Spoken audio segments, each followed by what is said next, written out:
APBD desa. Lalu kemudian itu menjadi kelompok yang kerap dijadikan sebagai anak tiri dalam perencanaan pembangunan suatu daerah.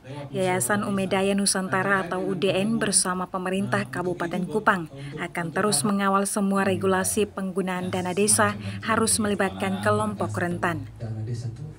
Bersama Dinas Pemberdayaan Desa dan Badan Perencanaan Pembangunan Penelitian dan Pengembangan Daerah atau BP4D Kabupaten Kupang, Yayasan UDN memastikan agar semua proses pembangunan di tingkat desa dan kabupaten harus melibatkan kelompok rentan, mulai dari tahap perencanaan hingga tahap evaluasi.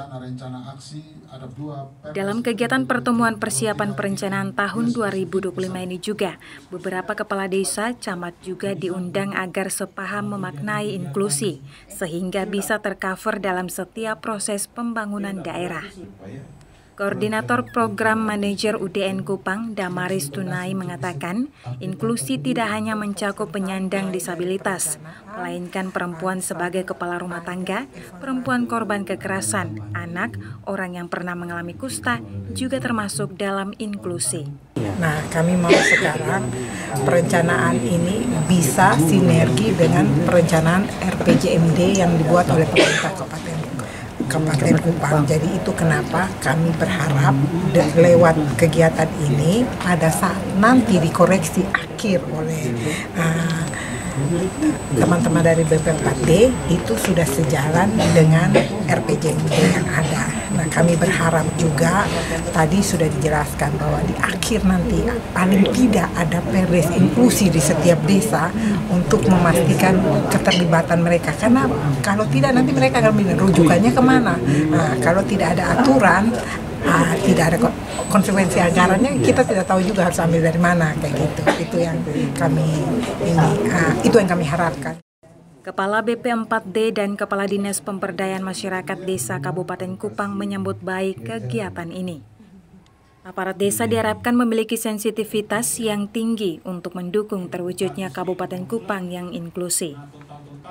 Dalam surat edaran Bupati Kupang, seluruh kelompok rentan dari anak hingga lansia termasuk penyandang disabilitas diharuskan hadir dalam setiap proses perencanaan di desa dan kelurahan. Kabupaten inklusi di Kabupaten Kupang tidak akan bisa berjalan kalau desa sendiri, kelurahan sendiri belum inklusi. Ada berbagai macam instrumen yang sudah kita siapkan, yang juga sudah kita hasilkan dan kita sebarkan di desa untuk menjadi pedoman, menjadi rujukan. Yang pertama itu terkait dengan surat edaran Bupati untuk menghadirkan semua kelompok rentan, mulai dari anak sampai dengan lansia, termasuk teman-teman penyandang disabilitas, untuk hadir mengikuti setiap proses perencanaan yang ada di desa dan kelurahan. Jadi semua desa dan kelurahan berita acaranya mewajibkan untuk ditandatangani juga oleh kelompok rentan yang ada di desa dan kelurahan. Termasuk dengan berbagai program terkait dengan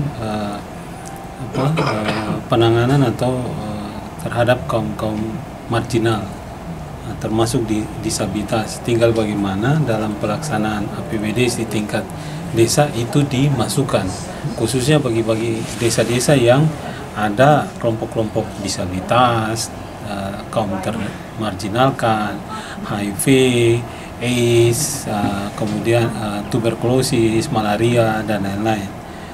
Tinggal lewat musyawarah desa, itu semua sudah diatur. Sunita FBTV melaporkan.